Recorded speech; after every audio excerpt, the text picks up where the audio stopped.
अगर कोई शख्स पसंद की शादी करना चाह रहा है, उसकी पसंद की शादी नहीं हो रही और वो लड़की को चाहता है कि मैं इसी से मेरी शादी हो, लड़की वगैरह नहीं मान रही, तो आज की वीडियो में मैं बताऊंगा कि उसके लिए अमल लेके आऊँ। करना ये है कि अगर अब सामने वीडियो में देख सकते हैं, ये जो तिलिस्म आपको नज़र आ रहा है, इस तिलिस्म को आपने करना ये है कि आपने लड़की जिस लड़की को मनाना है, ठीक है, तो आपने इस तिलिस्म को आपने दो तिलिस्म बना लेने हैं, ठीक है। एक तिलिस्म के ऊपर आपने लड़की के नाम के अदाद लिख कर, जैसे कि ये नाम के अदाद लिखे हुए हैं, यहाँ पे आपने नाम के अदाद लिख लेने। लिखने के बाद आपने इस तवीज़ को उसकी गुजरगाह पे दफन करना, और जो दूसरा तवीज़ बनाना है वो आपने अपने पास रखना है।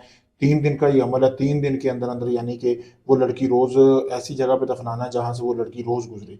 3 दिन के अंदर अंदर मेरी गारंटी है कि जो है वो लड़की खुद आकर आपको शादी का बोल देगी। तो 3 दिन तक आपने इस अमल की ज़कात देनी। रोज़ाना आपने 1 किलो गोश्त लेना मुर्गी का, या बड़ा मोटा जो भी आप हस्ब तौफीक दे सकते हैं, किसी गरीब घर में आपने वो दे देना है खाने के लिए, ठीक है। तो 3 दिन तक आप जैसे ही इस अमल की ज़कात अदा करेंगे, 3 दिन के अंदर अंदर वो लड़की जो है आपको शादी के लिए खुद बोल देगी। बहुत पावरफुल अमल है, जैसा मैंने बताया वैसे ही करें, तो इस अमल में आपको कामयाबी मिलेगी। अगर आपका कोई भी जायज़ काम है, मोहब्बत का, शादी का, तलाक का, जो अभी तक नहीं हुआ, आखिरी में समझ कर मुझे आजमाएं, मैं आपका वो काम मुकम्मल गारंटी और प्रूफ के साथ करके दूंगा। शुक्रिया दोस्तों।